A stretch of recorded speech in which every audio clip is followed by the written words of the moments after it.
speaking of, in particular, Netflix docuseries that you've been working on, Diddy Do It. Right.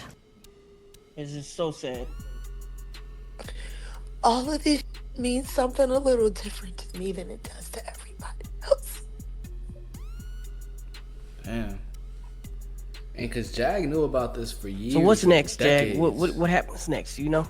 Well, Jaguar Wright unexpectedly made several serious allegations about Jay-Z and Beyonce during their interview. Smarter than Claudia Jordan. I would never take a picture with the devil. Everyone knew he was the devil. He's been the devil for 30 years.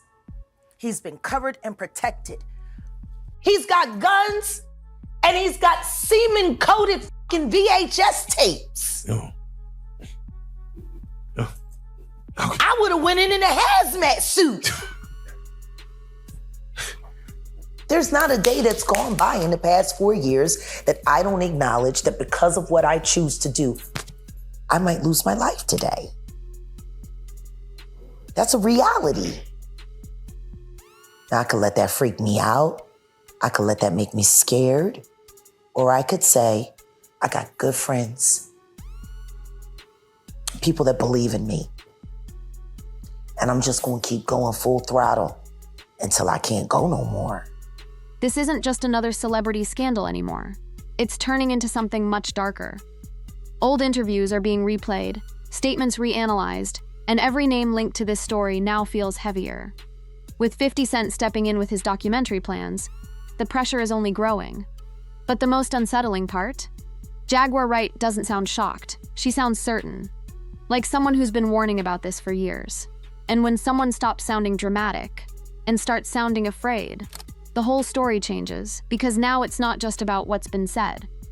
It's about what's been hidden and what's about to come out next. Because everything that he said, denouncing me and then confirming me and then talking about, that all happened a day before the report about the 9-year-old boy was released. And before people started confirming that the video that was being shopped around was Bieber and Diddy. See, that's the problem with running your mouth, Vlad. That's the problem. You didn't realize on Monday that every word that you said was gonna be invalidated on Tuesday.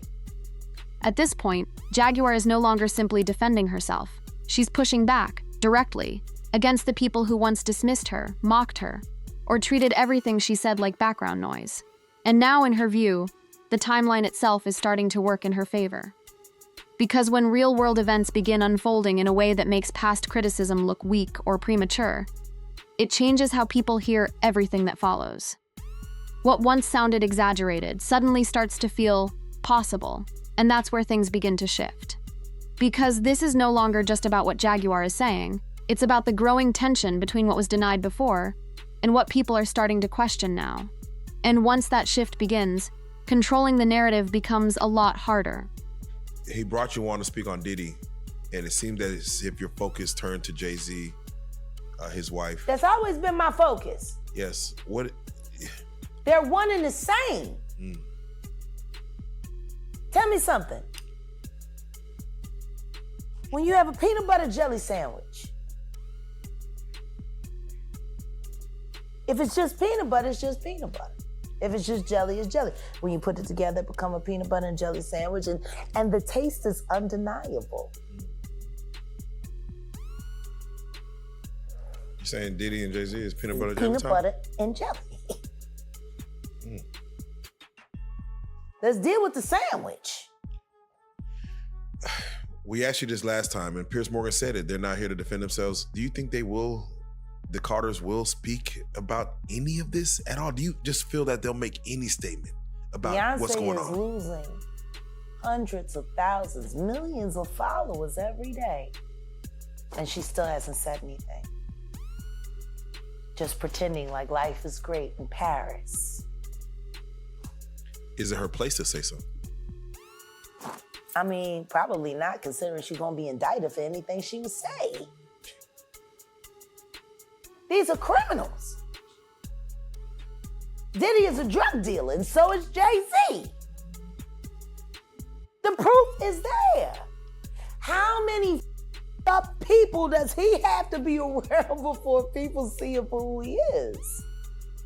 It seems like these artists are trying to run away from their past. Diddy changed his name multiple times to say, that's not me. I'm trying to move beyond Diddy. I'm Love now. It seems like Jay-Z would try to run away from his past. Calling that nigga Love and anything that he did love. Brother love. What kind of love? Baby oil love. Baby love. Baby love. Explicit love. Hey! They never thought that hip hop would take it this far. Oh man, it's different now.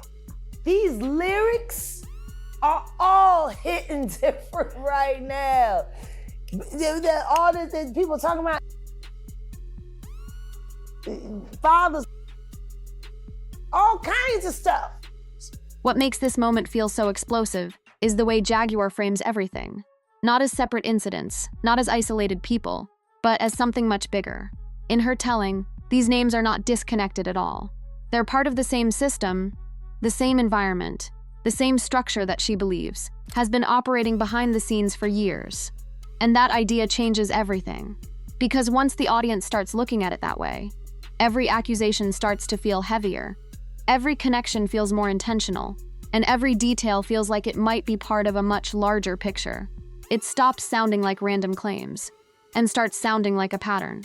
So let's just start with Piers Morgan, because there's a headline that went out that was very powerful that people are running with, where it just says, Jay-Z is the real monster. Now, before you speak on it, to even get to Piers Morgan, can you explain how that took place and why even take that interview to go forward? Well, excuse me. Bless us. I can't say that I sought it out because I didn't. Truth is we didn't see it coming. But I have to credit Odell. Got to hold easy. My love. I have to credit him because since we've combined and joined forces and become a hell of an investigative journalism team. See, I'm the content, I'm the passion, I'm the voice. I'm also the brain, but I do too much by myself. That's the brain. That's the administrator. That's the bloodhound.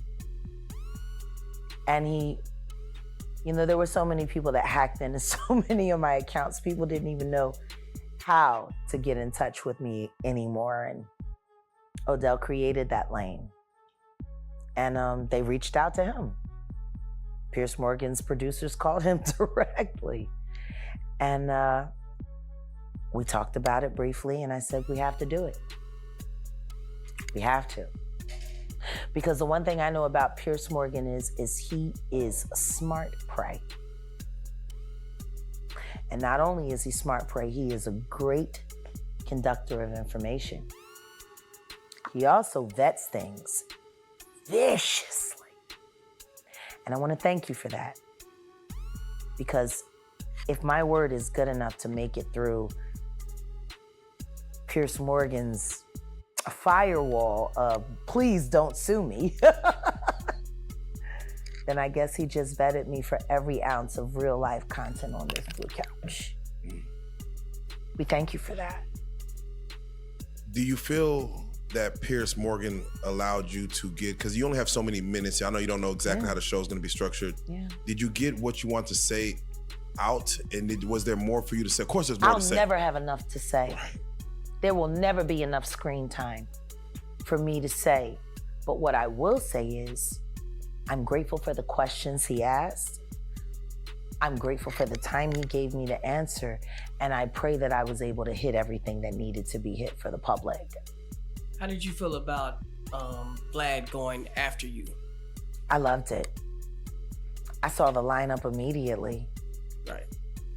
Especially when I saw the lawyer, Ariel, kid that came after. Right.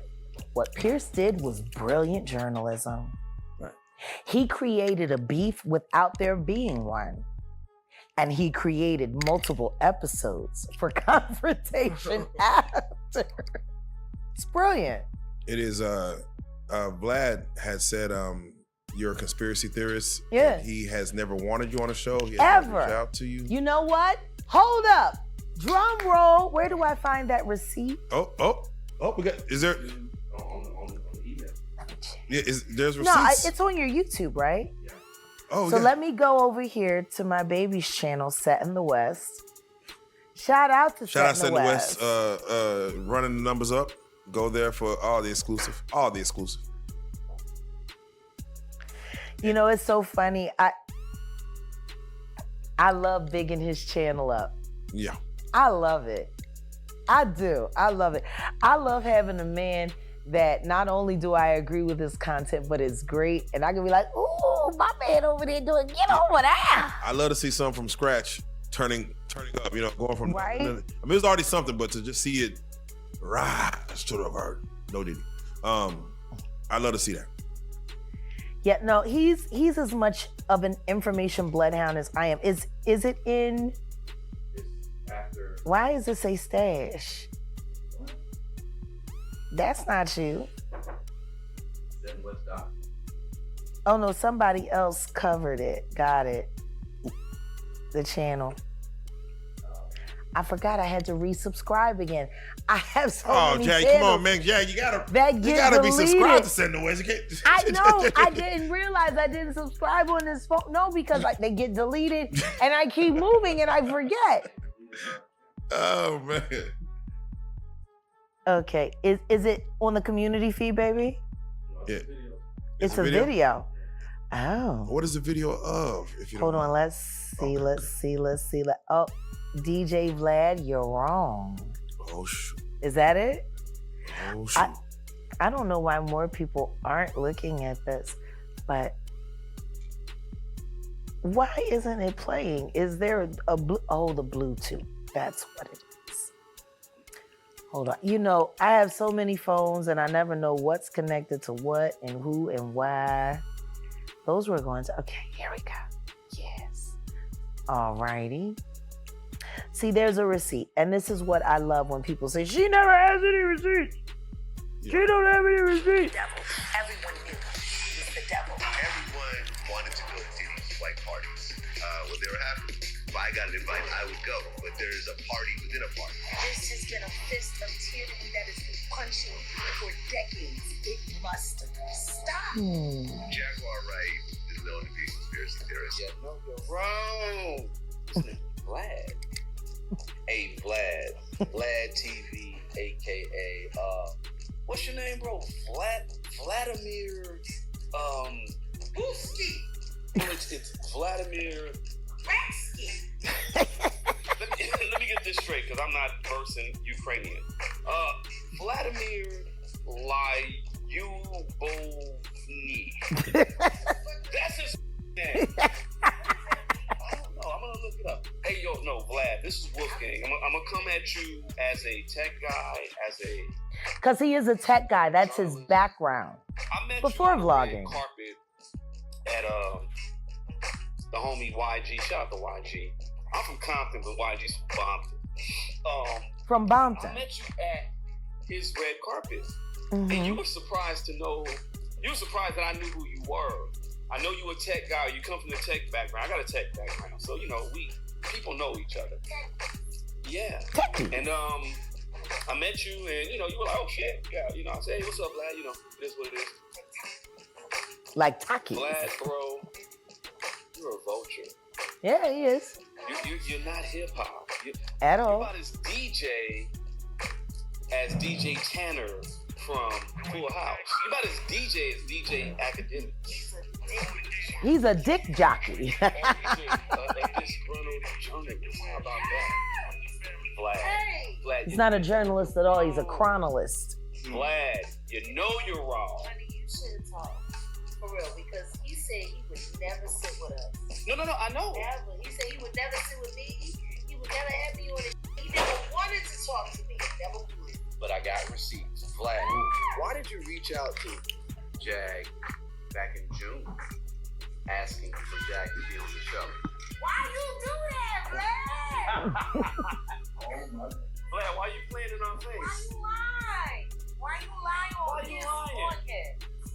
And Vlad and your fat ass wife. We'll stop there. Damn. Damn. Let's be very clear. This is the email that DJ Vlad sent me, his producer sent me, asking me to appear on his podcast on YouTube just after the Cassie video was released on my birthday. I saw it. I never responded. Odell responded. Weeks and weeks later. But then again, Diddy was already in trouble, so you really didn't need to talk to me because you couldn't do much disinformation with me. I guess that's why your friend from the Star Report, or should I say the Comet Report, because he crashed out just like a comet. I guess that's why he was so upset when I started asking him relevant questions about why he's propping up a liar. At this point in time, Vlad, I think it's only fair to say that Carol Johnson, your assistant, unless you're saying you didn't know, she sent this on your behalf. Now this is where the entire story takes a sharp turn. Because what we're about to see isn't just another interview. It's a glimpse into how narratives are built, challenged, and flipped in real time. Jaguar Wright doesn't approach this like someone simply answering questions. She speaks like someone who believes she understands the system behind the questions themselves. In her mind, this isn't just about what's being said publicly. It's about who controls the conversation, who gets amplified, and who gets dismissed until the story becomes too big to ignore. And that's where things start to feel more calculated. Because once major platforms get involved, once interviews start going viral, and once the same names keep resurfacing, the focus quietly shifts. It stops being just about allegations and starts becoming a battle over credibility. Who has proof? Who has timing on their side? And more importantly, who benefits when the narrative changes? Jaguar leans heavily into that idea here, that timing isn't random, that attention isn't accidental, and that when the pressure rises, people start moving differently. She frames media appearances not as opportunities, but as strategic moments. Moments where narratives can be tested, reinforced, or completely dismantled. And whether you agree with her or not, the way she presents, it forces you to look at everything differently. Because once you start seeing this as more than just clips and headlines, once you start seeing it as a fight over perception, the entire situation becomes far more volatile. It's no longer just about what's true. It's about what people are ready to believe, and when they're ready to believe it. This next part is where the energy changes completely. What had been building as controversy now starts to sound like trauma, fear, and survival. The language becomes more personal, more painful, and far less detached. And that matters, because audiences respond differently when a person no longer sounds like they are trying to win an argument. They sound like they are trying to describe a system they believe destroys people from the inside out. Jack, what is the protocol for a woman that's getting an abusive relationship? What is she supposed to do? Well, it all depends on who the man is. Someone Or the that's woman. rich with power, like P. Diddy. I wish somebody would ask why Tweet was so suicidal for so long, walking around with Missy Elliott. You know, I'm just tired of motherfuckers lying about this. People constantly covering it up. Just lying.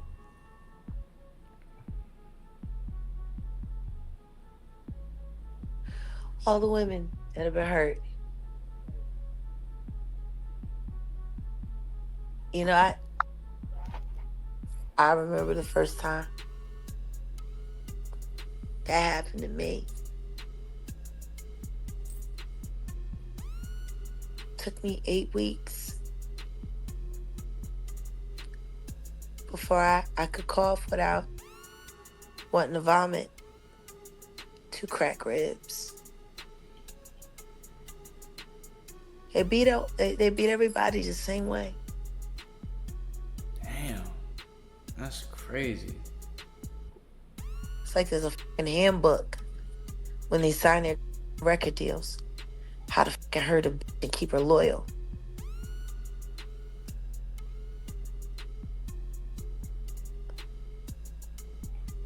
That nigga was so fucking like gung-ho that he woke up out of his sleep to whoop her. It's a fact. Running down the hallway, butt naked. It's crazy. So what I would like to do, first of all, Jag, I want to say happy birthday. Thanks. Okay. I know you wake up to this on your birthday. You see What this, a birthday gift, right? Right. But I want everybody to know that what they're watching is what set a lot of things that are happening now in motion.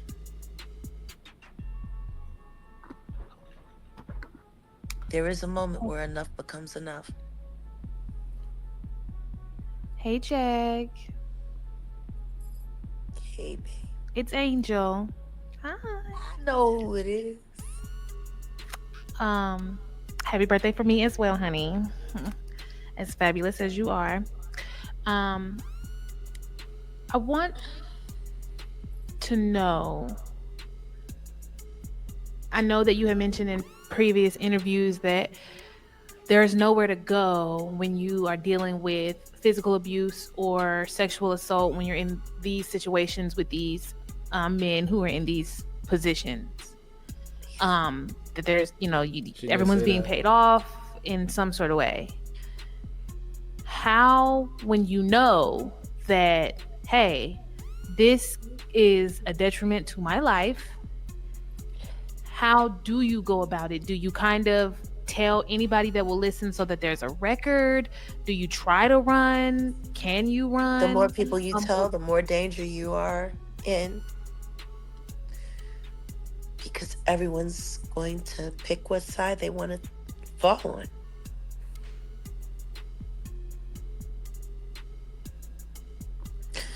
And if you have more people that are worried about dancing with the devil than dancing with the angels, then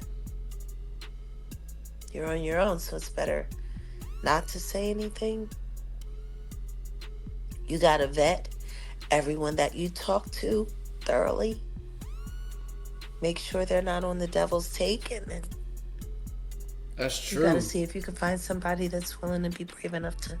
Because like even let's just take Young Miami for an example. She's with Diddy right now.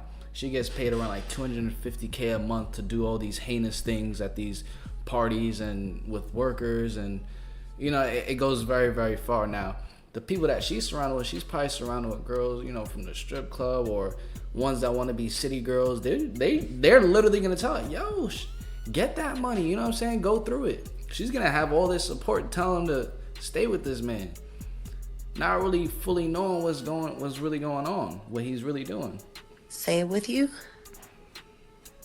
This is also the point where the story becomes deeply uncomfortable to watch. Because whether people agree with Jaguar or not, the emotional force behind the way she speaks is difficult to ignore. Her words do not land like polished commentary. They land like memories, warnings, and unresolved damage. And once abuse, fear, and power all enter the same conversation, the story stops feeling like gossip. It starts feeling like something much more dangerous, a world where silence may be survival, and speaking may come with a cost. But now the fear takes another form, because this is no longer only about what has already happened. It is also about what might still come out. Rumors of recordings, old footage, hidden moments, and buried history create a different kind of tension, one built on uncertainty. And in a story like this, uncertainty is powerful. It keeps the audience watching, questioning, and trying to connect dots that may or may not ever be fully explained. The end. I think y'all ain't seen it. It's just taste. Oof. Wow. The thing that fucks me up is I know what Boo done for me. But I know there's another tape of me. And I'm just waiting to see where that's going. Wait to see when another tape of me. Oh, she's saying that there's another tape of her probably doing something, and she's having a feeling now as if it's gonna come up. Because at this point, she definitely has a good understanding that a lot of things are getting exposed right now. So that's probably been in the back of her mind. I wonder if what I did 20 years back or so, or 15 years back, is gonna come up. It's me up, it's. Seems like the industry is falling apart right now. Boo done for me. But I know there's another tape of me. And I'm just waiting to see where that's going.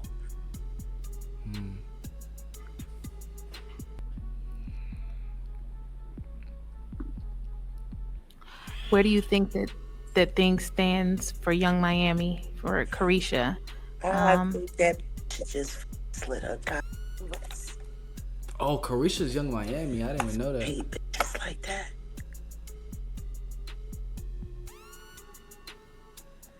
Those. I don't know why you complaining about eating shit. It's fine. It's all right by me.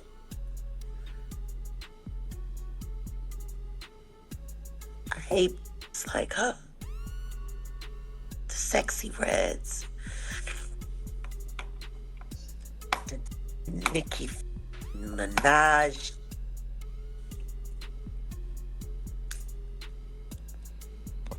Cause see, those was already trash when they came. So they don't mind being shit all over. That's why they so overzealous. That's why they work so hard. See, it's easy for them. They used to it. Why y'all want everybody to be hurt as bad as yours? They be setting up just to watch them get wrong, so they can feel better about themselves. Don't you, Onika?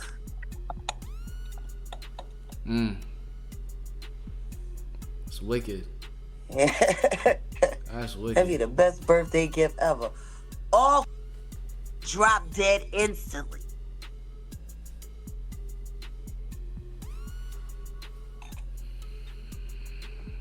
So are you saying that like these female artists who are over sexualized in the public, they're that way for a particular reason because they're engaging in these to it. They're sort of damn near behaviors? down for every last bit of it.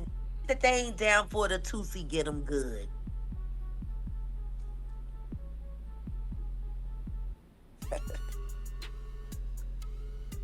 Ain't that right?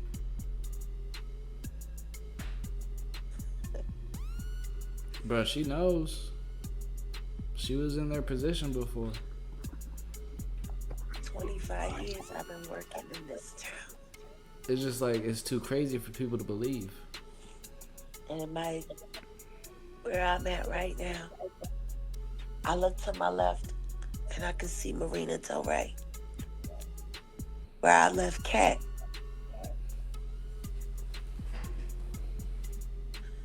And to my right, I see Santa Monica, where I shot my Coca-Cola commercial when I was pregnant with Sam. I think that THC starting to kick in a little bit for Jag right now. I look behind me and I see Sunset Boulevard.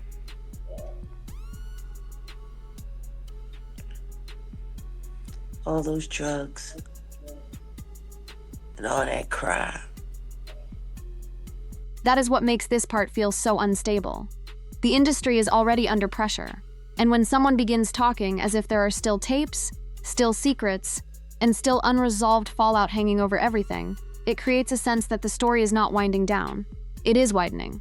Whether that fear is rooted in fact, memory, paranoia, or some mix of all three, the effect on the audience is the same. It creates dread, it creates anticipation, and it makes people feel like this may only be the beginning of a much larger collapse. LA is a graveyard.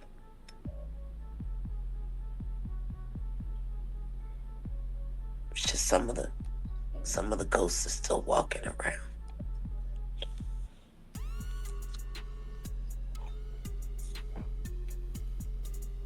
Well, Jag, we're so glad it's your birthday. We want you to feel better for the rest of the day. We ain't gonna You take know, no more. this time last year, I was in Loose Sterrett, not that far from where y'all at right now. The girls made me a spread. They made me an Oreo cookie fake, you know, the cake with the commissary. They pulled out the summer sausage. Yo, Jag They is... put it on for me. Yeah. Jag is baking on something good.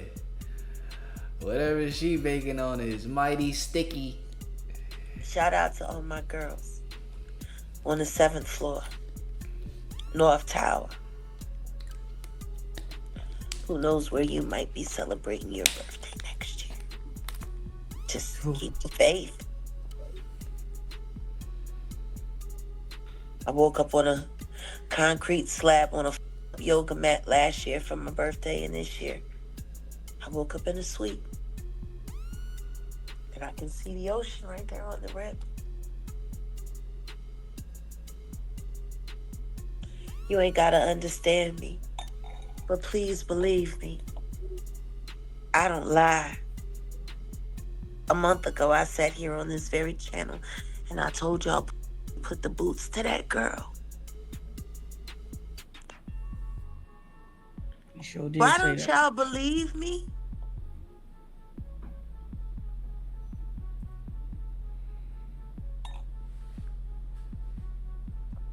I don't know why they don't believe.